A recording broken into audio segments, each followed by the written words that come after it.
Here is all you need to know about Huntress Rosetta.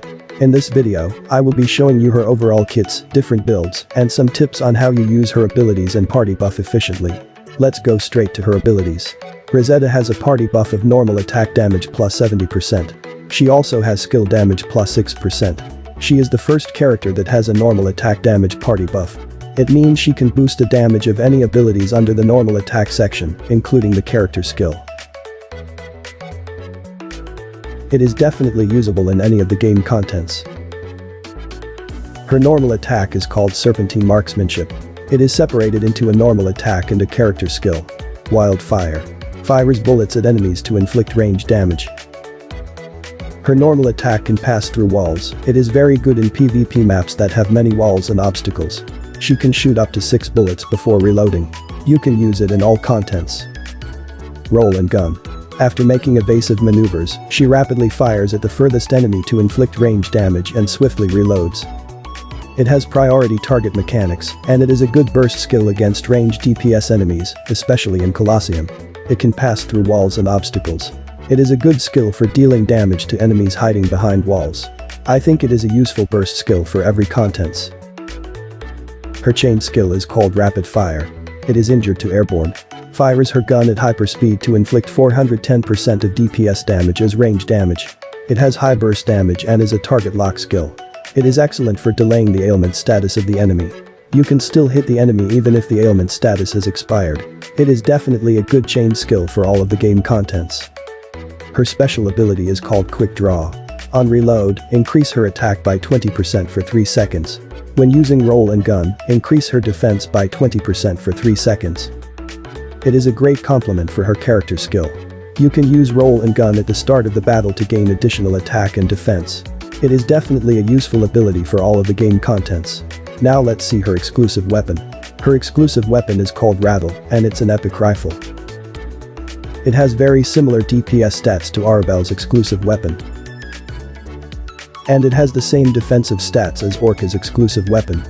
It is definitely good weapon stats for every contents. Its unique ability is the additional magazine effect will apply to either the 4th, 5th or 6th bullet during wildfire. Using roll and gun while the additional magazine is in effect, you can use roll and gun again immediately. Decrease damage taken by 40% while using kill zone. It is an excellent burst combo because you can use her character skill twice. You can also take advantage of her special ability. It means the second roll and gun will have plus 20% attack and defense buffs. The 2 defense buffs also stack at the same time. You can see 2 defense buff logos when using the character skill and weapon skill consecutively. Her weapon skill is called Kill Zone. It is level 5. Fires bullets at random to inflict range damage to enemies. Puts them in an injured state. It is an AoE skill, which means it will be great in dealing damage to multiple enemies. The only downside is the ailment status application. It may not as efficient as other weapon skills for Colosseum. Now let's analyze her overall kits. Based on our checklist, this is my recommendation. I think you can use her in story mode as a sub DPS of the team because of his high DPS and party buff. Her attacks and skills also can pass through walls, so it is very useful to fight hiding caster enemies. However, she is not the best in slot.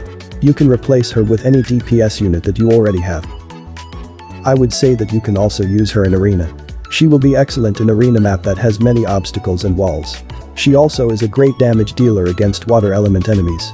However, she can be vulnerable on a very open map because she is a very glass cannon type of character. I think she can be very good in 3 vs 3 arena. She can boost the whole party's normal attack. She can also snipe enemies because of her range burst skill and attacks. I think she can be a good sub DPS in Colosseum. Her character skill has a priority target mechanics. She can burst down range DPS enemies. I also saw that many of the high-ranked players in the Korean server are now using her in Colosseum. You can definitely use her in raid-type contents as sub-DPS. But keep in mind that you should use her with characters that have a high normal attack DPS. She is very flexible to build. You can equip any weapon and use her in any ranged team. You can also use her in normal co-op and co-op defense. She can deal linear AoE with her normal attack. Her weapon skill is also a great AoE skill. It is good for killing waves of enemies. You can use her in Camazon versus water element enemies. And because she is a ranged character, she will be a good DPS in any team composition. Just like in Colosseum, her character skill can be useful in killing range-type enemies. I can say that Huntress Rosetta is a very flexible character. You can equip her with any weapon and be a good sub-DPS in any team. And you can literally build any raid team elements with Rosetta and Andres. I hope this will help you to decide if you should or should not invest in her. Now let's go to the item builds. Let's start with the defensive build. You can use it on World Story, Arena, and Colosseum. For weapons, use her exclusive weapon for its unique ability. You can deal with more damage because of its passive. For accessories, use any high toughness accessory that has good skill damage and skill regen speed options. For cards, you can use 2 defense or HP cards, depending on the scaling buff of tank in the party. For merch, use Aoba's eye mask, and make sure to max its level for the HP and defense stats. If you want to use him in Colosseum, you can use Sample Statue of Bravery to deal more damage to the enemy's range DPS. For Relic, use Guidance of Truth. It has HP, defense, and skill damage basic options, and you should enchant it with a crit hit multiplier for sub options. You can also enchant PvP damage if you plan to focus on PvP. Now let's go to DPS build. You can use it on Expedition, Boss Rush, and Raids. For weapons, the best in slot is her exclusive weapon. You can also equip her with any weapon that has high DPS stats and damage. For accessories, use accessories that have high crit hit chance and attack stats. For cards, use 2 pieces of attack cards for additional damage. For merch, use Sample Statue of Bravery or Invader Mothership Replica, depending on the enemy HP. For Relic, use Holy Vow that has attack, crit, and skill damage options, and make sure to enchant for a crit hit multiplier sub options. You can also enchant it with damage to boss monster if you are planning to focus on raids and rush.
That's it for now. Don't forget to subscribe and see you in the next video.